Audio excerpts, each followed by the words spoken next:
The day begins before the sun itself. The air of Jerusalem is thin and crisp, carrying with it the faint scent of stone that has absorbed centuries of heat and prayer. You and I wake early, long before the rest of the city has stirred. From the small balcony of our guest house, we can see the old city's walls glowing faintly under the last lamps of the night. The streets below are quiet, except for a cat darting between shadows and the muffled sound of a shopkeeper opening a metal shutter. Today is the day, I whisper to you, as though the city itself might overhear. You nod, still half dreaming, but there is an undeniable tension in the air. The calendar has marked this morning, September 24th, 2025, as the eve of Rosh Hashanah, the new year of the Jewish people. But this year feels different, more charged. It is the year when the Shofar, the ram's horn, will be sounded in a great public ceremony that has already drawn pilgrims. Journalists, rabbis, tourists, and seekers of every kind. We step outside, our shoes striking the cobblestones. Dawn is only beginning to stretch across the Judean hills, tinting the sky with faint rose and gold. As we walk toward the old city, the streets slowly fill with others moving in the same direction. Families dressed in white, men carrying talitot folded carefully over their arms, children skipping despite the early hour. The hum of voices rises, a low collective murmur, as if the city is chanting in anticipation. The closer we come to Damascus Gate, the more the atmosphere shifts. Vendors who usually shout their prices in Arabic or Hebrew are subdued today, offering only quiet nods as we pass. The crowd thickens, and we are drawn inward, like water pulled into a river's current. Look, you say, pointing to a group of Ethiopian Jews, their white robes gleaming in the first light. They walk together solemnly, carrying their own small shofarot, some polished and curved like ancient talismans. Just behind them is a group of American college students, their backpacks slung carelessly over their shoulders, faces eager and wide-eyed. The city gathers the world into its streets. We move through the gate, entering the labyrinth of stone alleys. The air here is cooler, shaded by archways, and carries the smell of bread baking in tiny shops. The sound of footsteps echoes around us. Each turn reveals new faces, new accents, new prayers whispered into the morning. It feels less like a city and more like a great human river flowing toward a single destination. Finally, the alleys open, and we step into the wide plaza before the western wall. The golden stones tower above, catching the rising sun so that they glow as if lit from within. The plaza is already dense with people, thousands pressed shoulder to shoulder, yet a respectful hush prevails. Here time slows. You and I find a place along the edge, leaning against the railing, where we can see the wall clearly. Suddenly, the crowd stirs. A group of rabbis approaches, their long beards flowing, their white garments luminous. In their hands, they carry shofarot of every size, small and narrow, great spiraled horns. Some dark and rough, others polished to a gleam. The murmuring subsides. The sound of Jerusalem stills, until even the birds seem to pause mid-flight. The first blast comes without warning. Tekiah, it slices through the silence like a blade. The note is pure, unwavering, impossibly loud.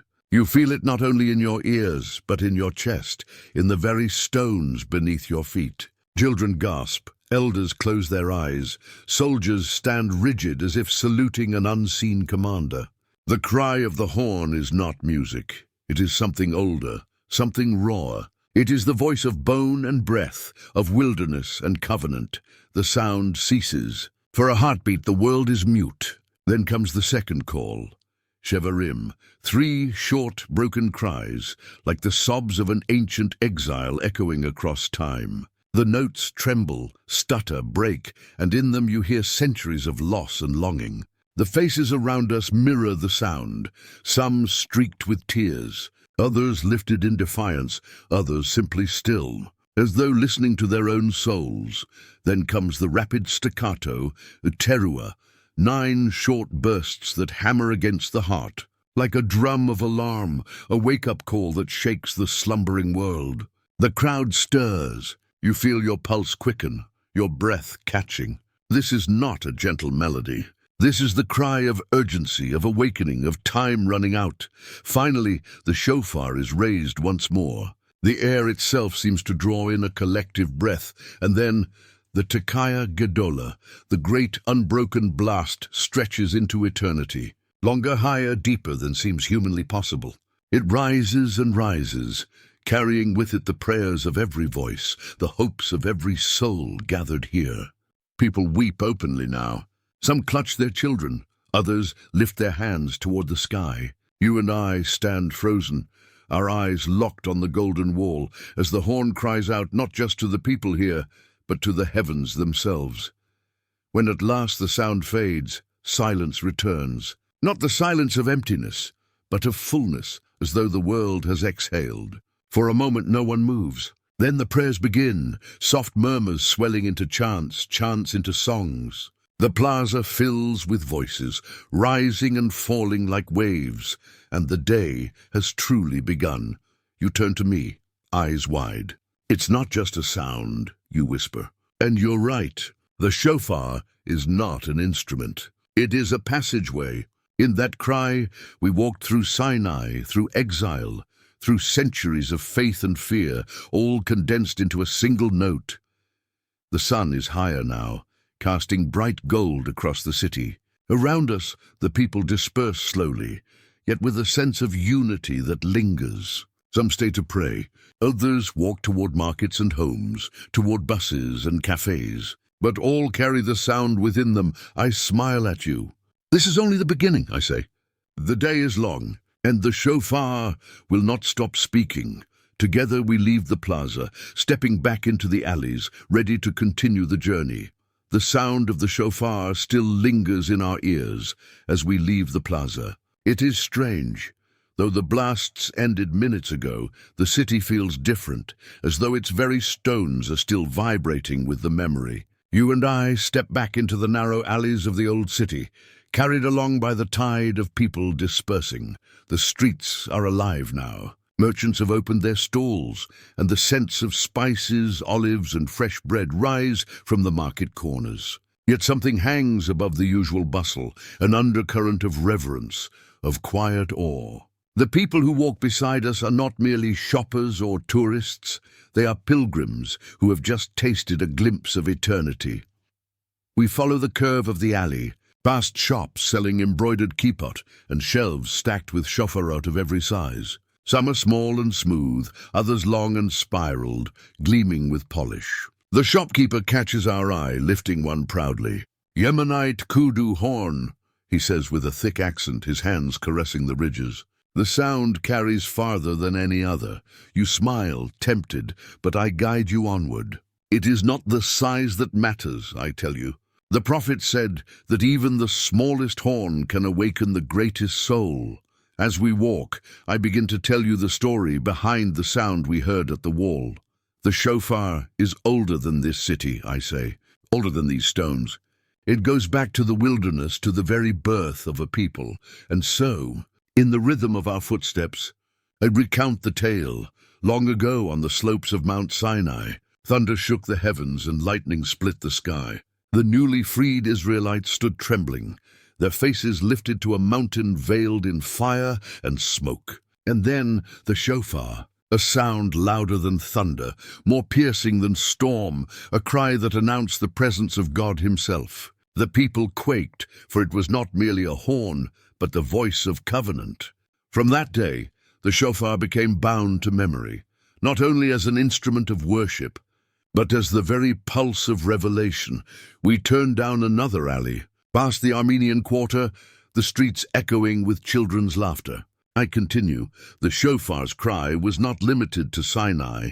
Do you remember Jericho? I ask. Joshua's army marched in silence for 6 days, and on the 7th they blew the shofarot. The walls crumbled, not because of military might, but because the sound itself carried divine power.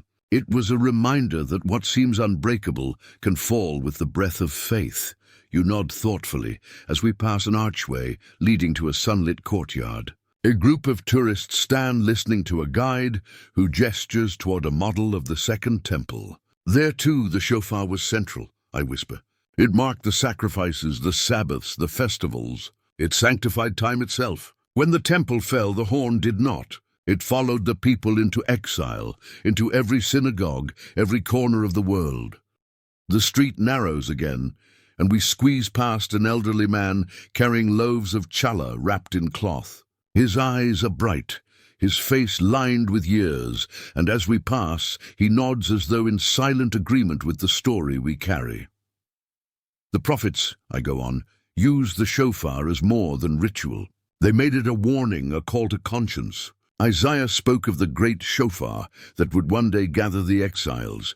Ezekiel warned that if the watchman failed to blow the shofar, the people's blood would be on his hands. Joel cried, "Blow the shofar in Zion.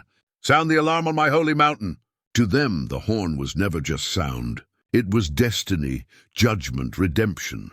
You pause to look at a mural painted on the wall of a small shop, a shepherd holding a ram, the horn curling gracefully from its head. Children gather around the picture, tracing the spiral with their fingers. So it began with a ram, you ask? Yes, I say softly.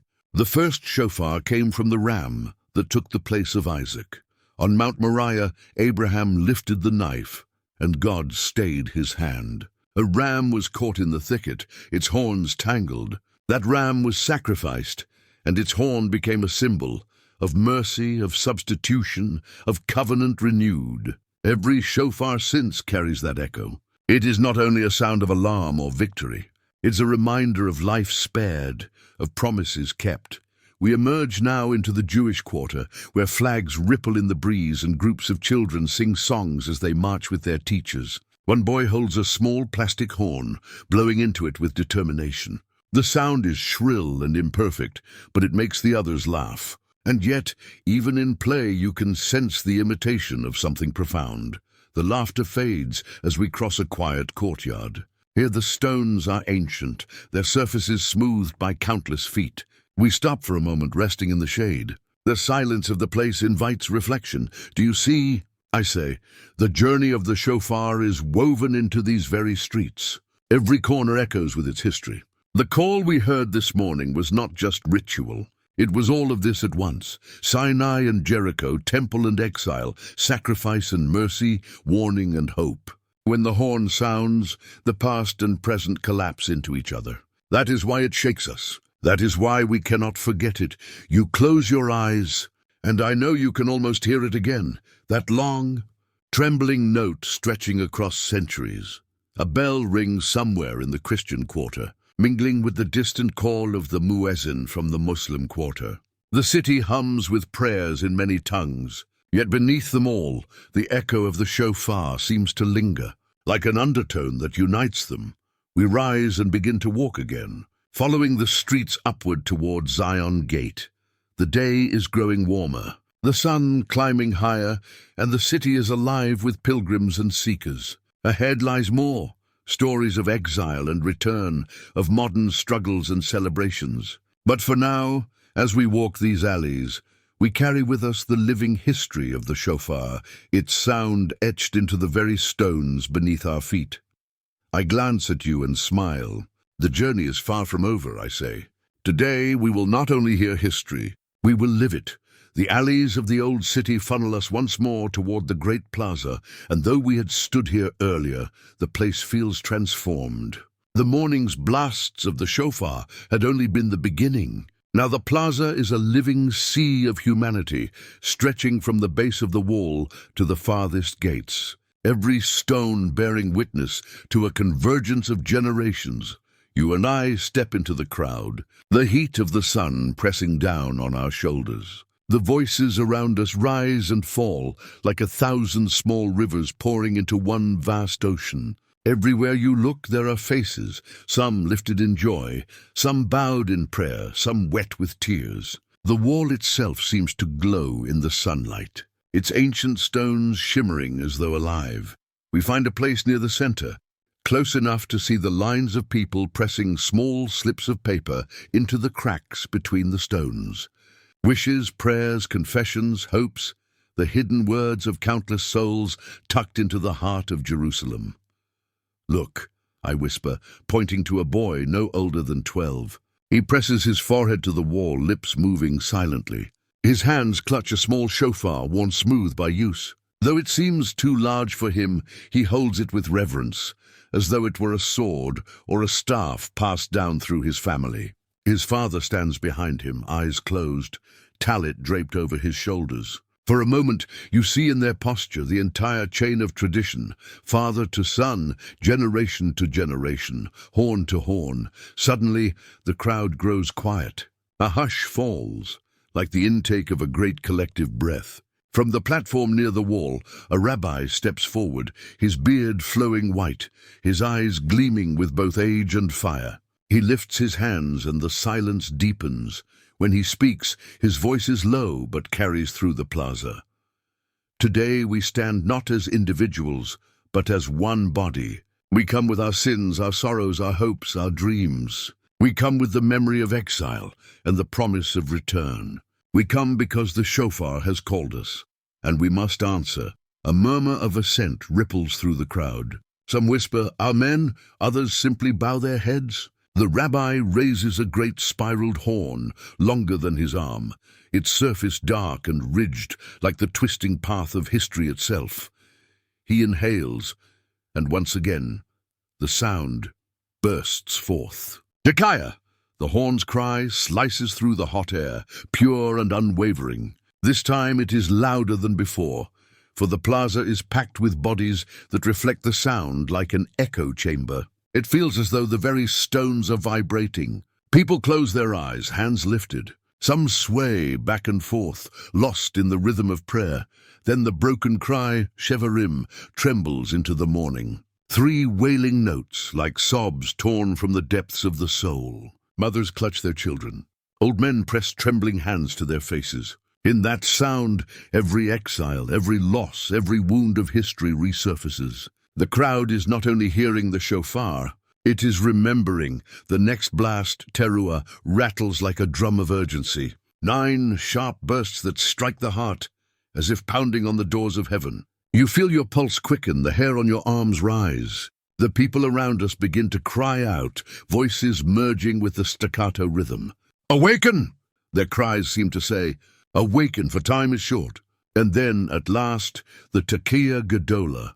The rabbi inhales deeply, pressing the horn to his lips. The sound rises long and unbroken, stretching beyond breath, beyond measure. It rises higher, louder, as though fueled not only by lungs, but by the weight of centuries. The crowd holds its breath, and in that one note, the boundaries between past and present collapse.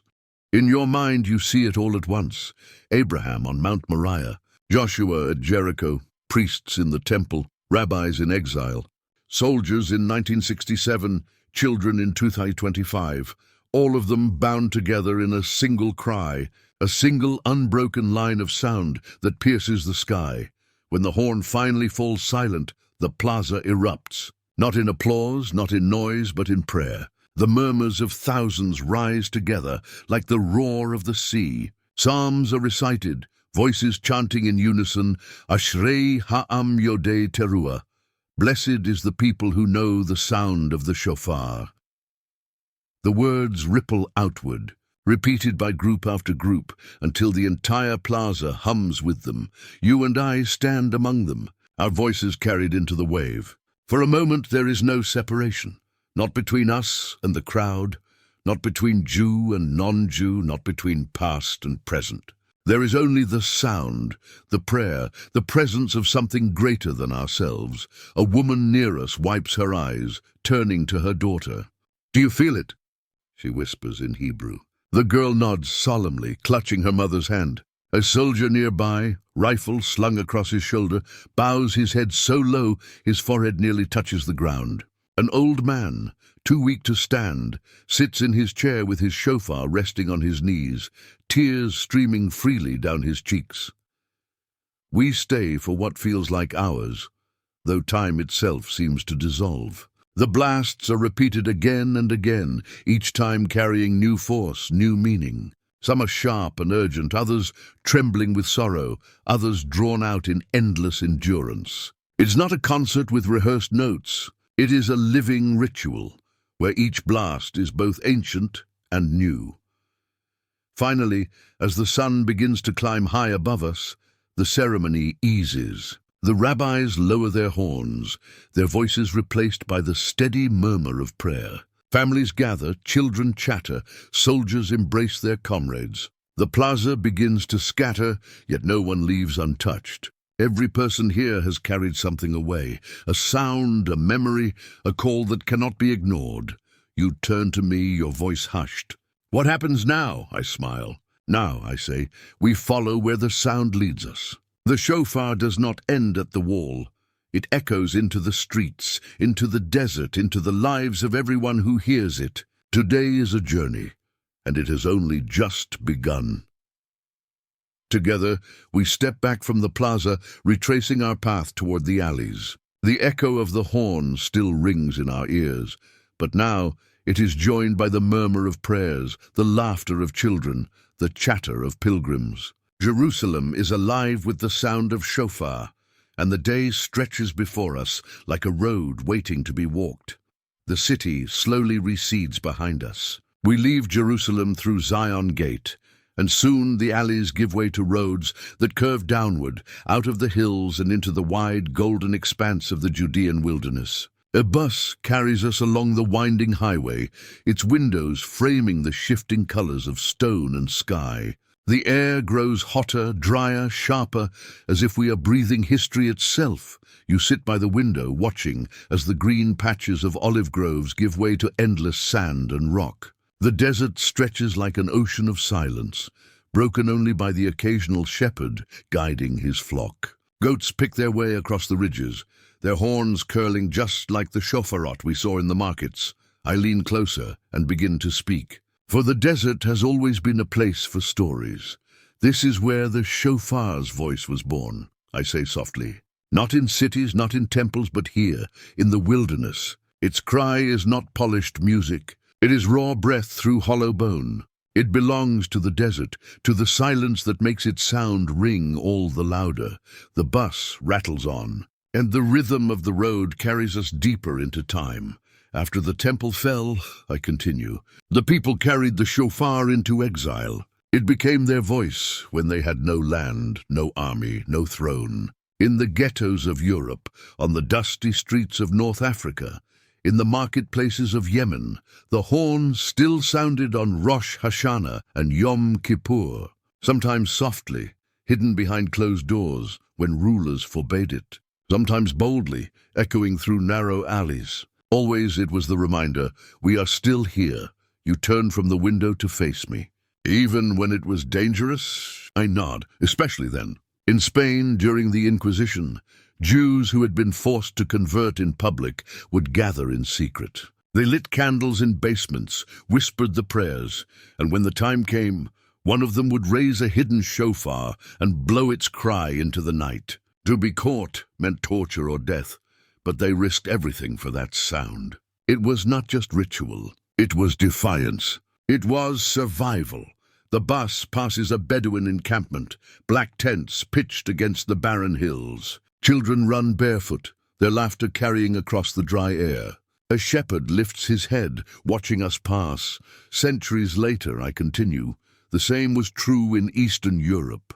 In ghettos during the Holocaust, shofars were hidden under floorboards, smuggled past guards, blown quietly in cellars. Survivors tell of those blasts, broken, fragile, yet more powerful than any weapon. A single note of hope in a world of despair. One man said, "When I heard the shofar, I knew we had not been erased."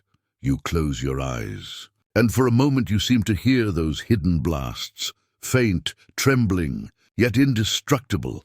The bus slows as we approach a ridge overlooking the Dead Sea. The water below gleams like liquid silver, framed by mountains that shimmer in the heat. We step off, stretching our legs, the desert sun pressing against our skin. The silence here is vast, so deep that even the faintest sound carries. I lift my hand, pointing to the horizon. Imagine, I say, pilgrims traveling these same paths centuries ago. Caravans from Yemen, Persia, Morocco, all carrying their own horns, their own traditions. Yet wherever they came from, when the shofar sounded, it was the same voice, a single cry that transcended borders. We walk a short distance down a rocky path, the stones crunching under our shoes. The desert wind brushes our faces, carrying with it the faint tang of salt.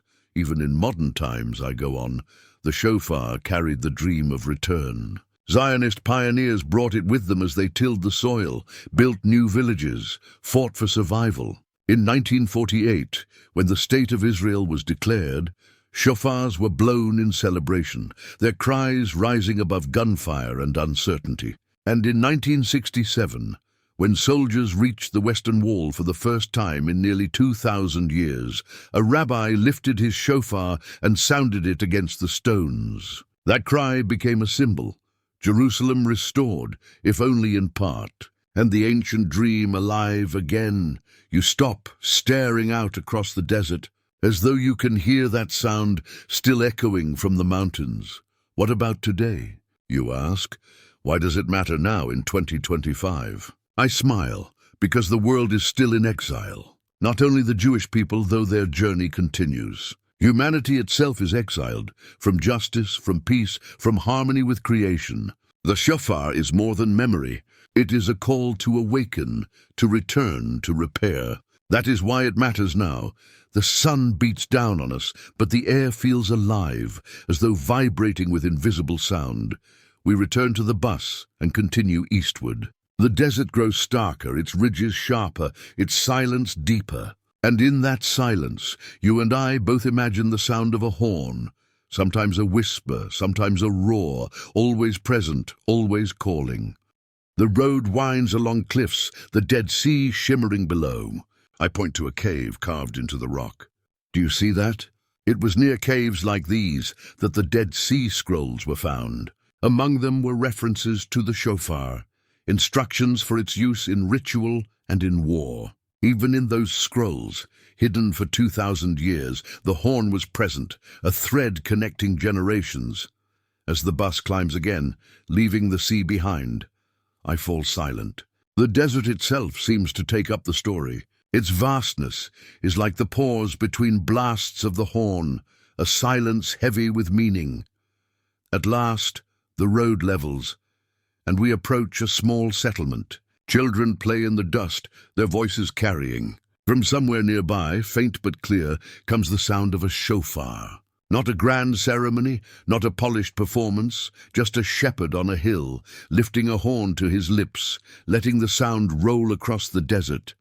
You and I stop to listen. The note is rough, imperfect, yet it fills the emptiness around us. It is as though the desert itself exhales. I turn to you. Do you hear it? I ask. You nod, eyes wide. It's the same sound. Yes, I say. Always the same. From Sinai to exile, from ghettos to deserts, from 1948 to 2025, the same voice. The shofar does not change. It is we who must listen. The bus engine roars to life, calling us back. We climb aboard, the sound fading behind us. But it lingers still, carried in our bones, our breath, our memory. The journey continues.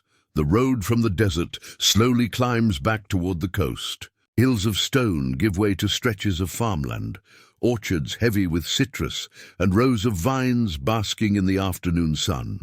The land itself seems to shift, as though reminding us that Israel is not only desert and wilderness, but also fertile ground, reborn through sweat and resilience. By the time we reach Tel Aviv, the day has turned bright and bustling. The city greets us with a completely different rhythm than Jerusalem. Where the old city whispers with history, Tel Aviv shouts with energy. Towering glass buildings catch the sunlight. Cafes spill laughter into the streets. Cyclists weave between cars and on the sidewalks. The hum of countless conversations fills the air. You and I step off the bus into the beating heart of Dizengoff Square. Round us, families stroll hand in hand, young people with guitars sing under the shade of trees, and street performers juggle to the delight of children. Yet even here, amid the modern pace of life, there is a subtle awareness of the day. People carry prayer books under their arms. Small stalls sell honey cakes, apples, and pomegranates. On a street corner, a young man in jeans and a kippah demonstrates a shofar, letting curious passers-by take turns blowing it. The sound is rough, uneven, often comic, but every failed attempt draws laughter and applause. This, I say to you, is Tel Aviv's way of celebrating. Less solemn than Jerusalem perhaps, but just as real. The city beats with life, and today that life bends toward the same ancient sound. We wander down Rothschild Boulevard, where wide sidewalks are shaded by old ficus trees. Cafes overflow with people sipping coffee and sharing stories. At one table, an elderly couple sits with their grandchildren. The grandfather holds a shofar, running his fingers along its curves. He shows the children how to purse their lips, how to take a deep breath. The boy tries first, producing only a squeak, and the family bursts into laughter. The girl tries next, and though her note is shaky, it holds. For a moment, the laughter fades into pride, and the grandfather's eyes shine. We pause to watch, and I lean closer to you. Do you see? The horn is not locked in history books or synagogues. It lives here, on sidewalks, in laughter, in the passing of tradition. This is how a people survives, not only in grand ceremonies, but in small moments between generations. Farther along, we come upon a small stage set up in Habima Square. A crowd has gathered for a community performance. On stage, musicians with guitars, drums, and violins begin to play modern songs infused with ancient melodies. And then, between verses, a young woman steps forward with a shofar. She lifts it to her lips and blows, not as ritual but as music. The horn's raw, trembling cry weaves into the rhythm of guitar and drum, turning the square into a fusion of past and present.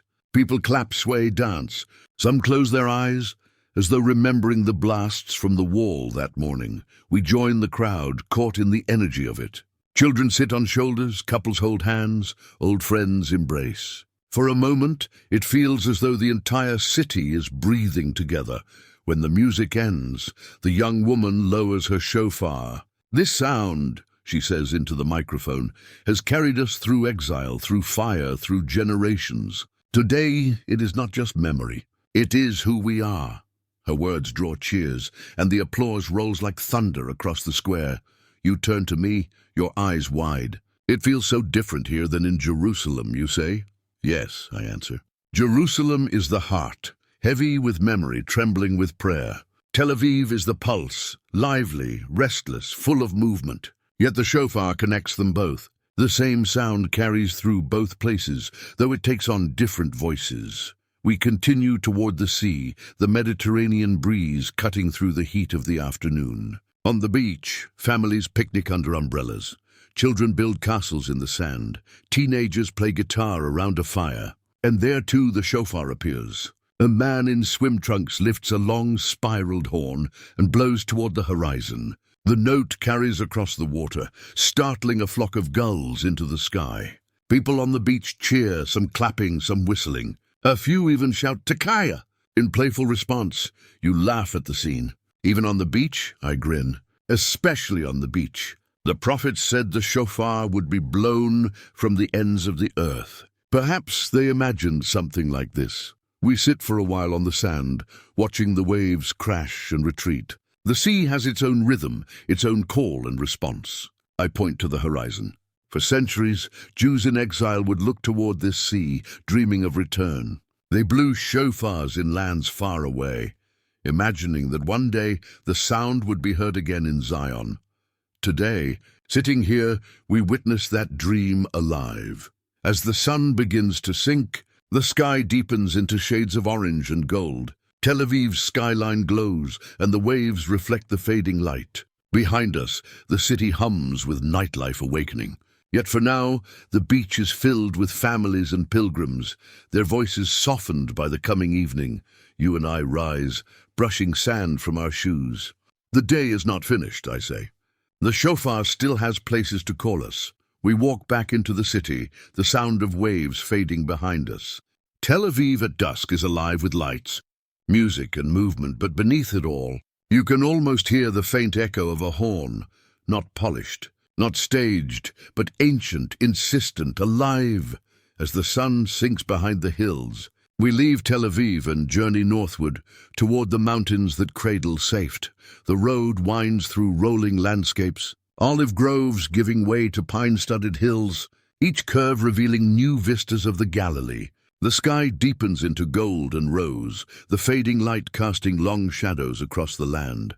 Safed appears like a painting, its whitewashed houses stacked on the hillside, narrow streets twisting upward toward the synagogue at the summit. The air is cooler here, scented with pine and the faint perfume of mountain flowers. This is a town of mystics, of Kabbalists, of centuries of spiritual seekers who have listened for signs in the stars. In the wind and in the cry of the shofar, we step from the bus onto cobbled streets, and the city immediately feels different from both Jerusalem and Tel Aviv. There is stillness here, a quiet expectancy, as if every stone and every window has been waiting for the day's culmination. Tourists mingle with locals. Rabbis with long white beards pace slowly, and the soft notes of prayer drift from small synagogues tucked into alleys. Safed has always been a place of reflection, I whisper. The shofar here is not just ritual, it is a bridge between the earthly and the divine. We find a vantage point overlooking the town's center. Below us, the streets are alive with people preparing for evening prayers. Families gather in small courtyards.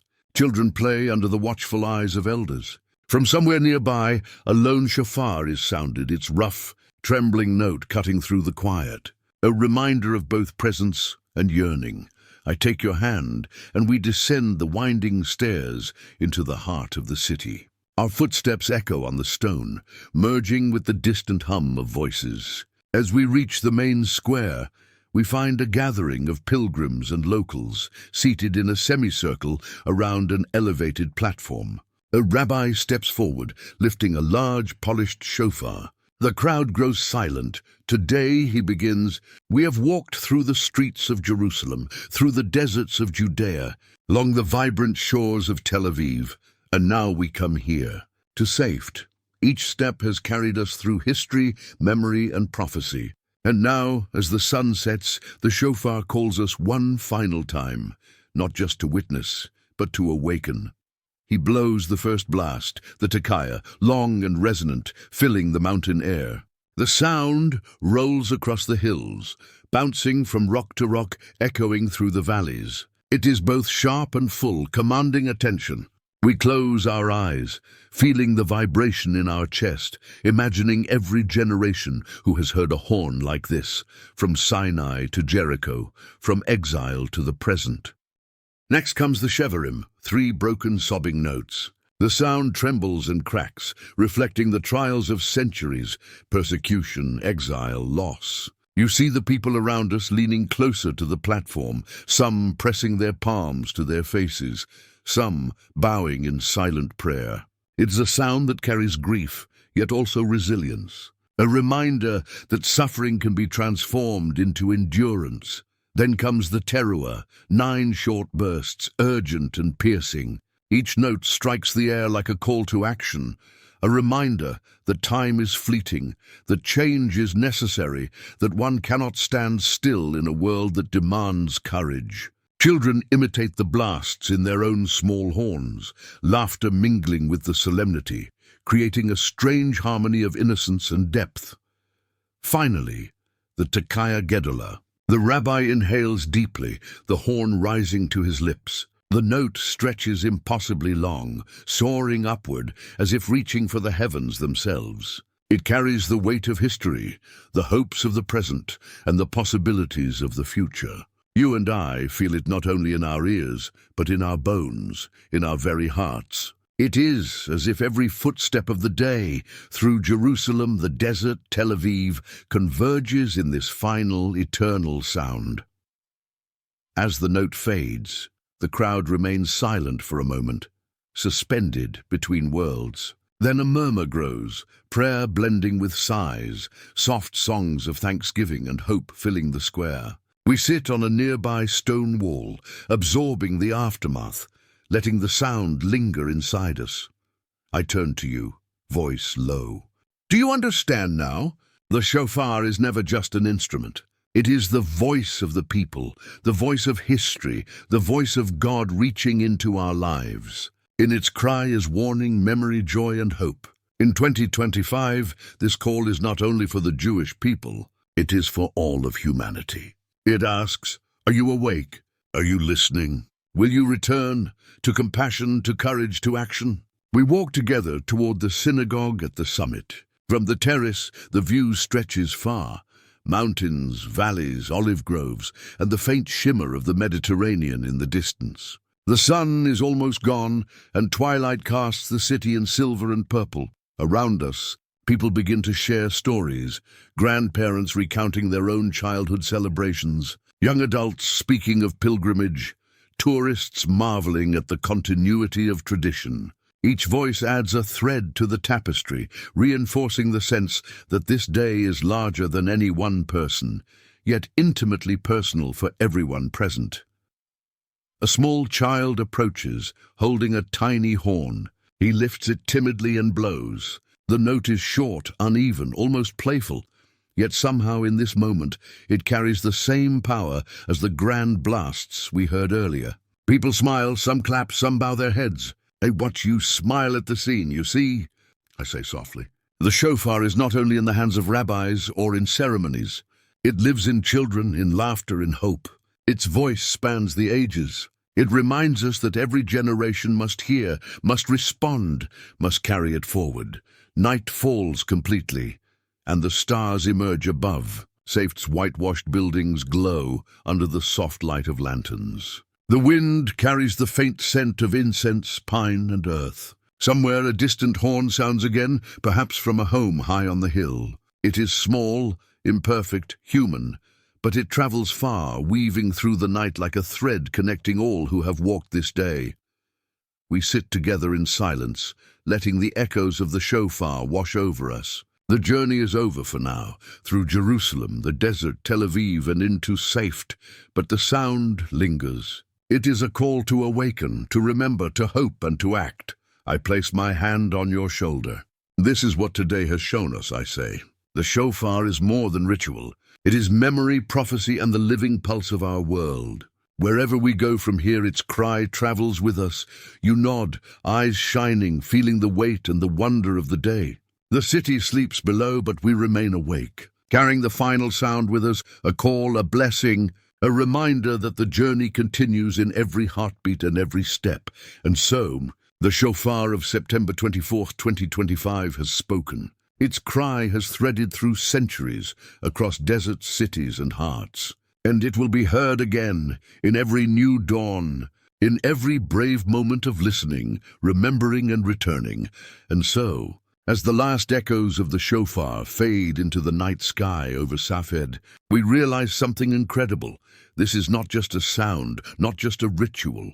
It's a journey through centuries, through deserts and cities, through hearts and history. Today, September 24, 2025, the shofar spoke to all of us, a call to awaken, to remember, and to act. From the sacred stones of Jerusalem, across the sun-baked wilderness, through the bustling streets of Tel Aviv, and finally here in the mystic heights of Safed, its voice carried the past, the present, and a glimpse of the future. So, what will you do when you hear the call? Will you listen? Will you pause? Will you carry it forward in your own life? The shofar does not end with a single blast. It echoes in every step, every choice, every heartbeat. If this journey inspired you, if you felt the power of the horn with us, make sure to hit that like button, subscribe, and share this adventure with the world. Because some sounds, some stories, are too important to keep silent. And remember, the shofar is calling. Are you listening?